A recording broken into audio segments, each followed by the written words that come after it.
isn't.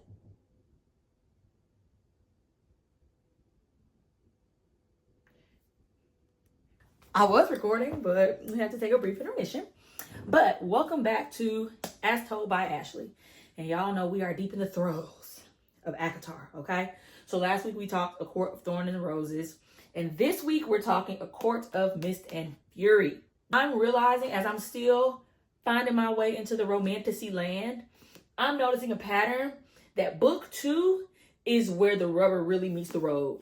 And the girls really start to find a groove. Okay, you know the characters, you know what's going on, you know Volantis is above Singaria, and you have an idea. It's generally a map. They love a good map at the front of book 2 to give you, again, a better idea of what's going on. To not spoil it for anyone who takes my reviews to heart and wants to read it, or books, okay?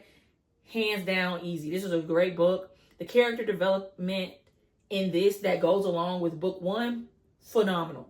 Her ability to make you hate someone that you loved, impeccable. Healing, growth, understanding, safety. The fact that safety has different meanings, stellar, okay? 4 out of 5 stars. Please read, and please go ahead and click to the next video. Now, for my people who really want to get into the nitty gritty, okay? A Court of Mist and Fury picks up 3 months post-Mountain. They are from under that mountain. Everything seemingly is good because they got their magic back. However, Feyre had to literally kill to get them from up under that mountain. So she is fit to be tired. Okay? She's not sleeping. She's not eating. Rightfully so. So the thing about the last book was our draw to Tamlin was the fact that he was a provider. Okay? And I'm really now just deep in this in more of a everyday thought process. But Tamlin was a provider. Feyre didn't have nothing. And he brought her to his castle and was like, not only are you taken care of, but your family taken care of too. Because I know you didn't think I would pull you away and not take care of your family. And to Feyre, that was a really big deal. Because her daddy wasn't a provider. Her mama wasn't really rocking with her. And so it felt good to have someone provide for her. Cool. The thing about people who provide and protect is sometimes that is the, that's the best they got to do. They provide and protect so well because all they know how to do is provide and protect. And I'm saying this from a place of experience. Sarah does a fantastic job of showing us that safety and provision looks like different things at different times in life.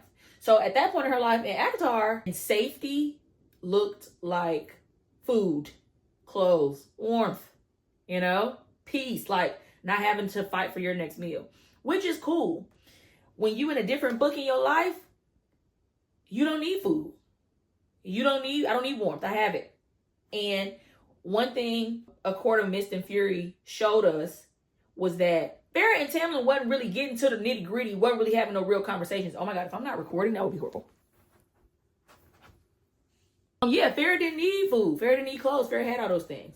Feyre needed a shoulder to cry on, a place to talk about all that stuff she just went through.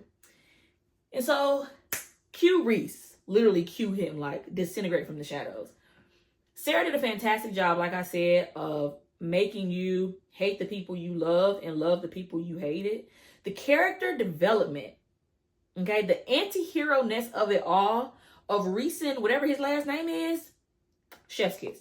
We spent all of book 1 thinking Rhys was this evil person who was basically the evil queen's dead wench who was doing her bidding, the person to hate. When in reality, Rhys sacrificed himself and volunteered to be the queen's dead wench so he could save his hometown. The whole story unravels everything you think you know about Rhys into who he really is and actually having been through something, so being able to relate to Feyre's being through something. The fact that they do have a bond and the fact that they are even more interconnected as the book transgresses shows you why it's so, it makes it a little bit easier. But the biggest takeaway from this book, or the biggest highlight that I got from this book that I could relate to the most, was safety looks different in different parts of life.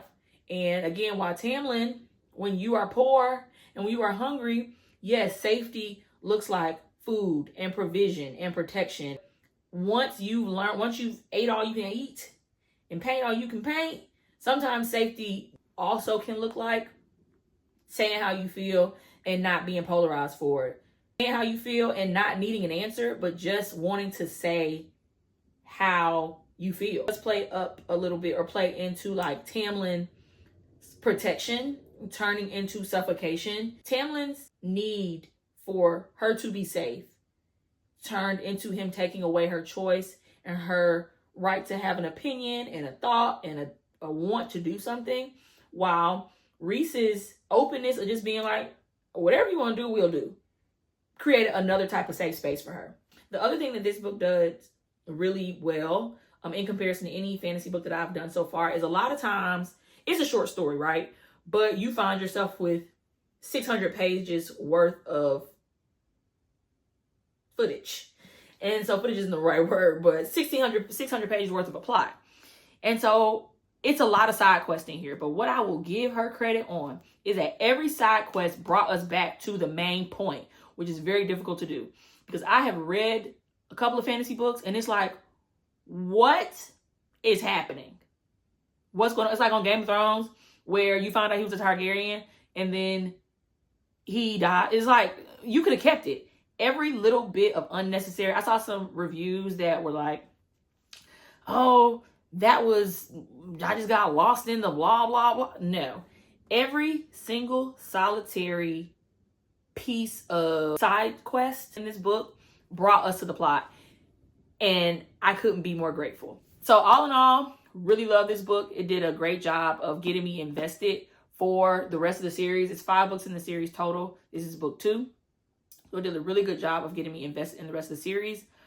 Rhys really ticked himself up on the book boyfriends list. It's going to be very hard for him to beat out a couple of these men up here because Black, and because also, it's hard.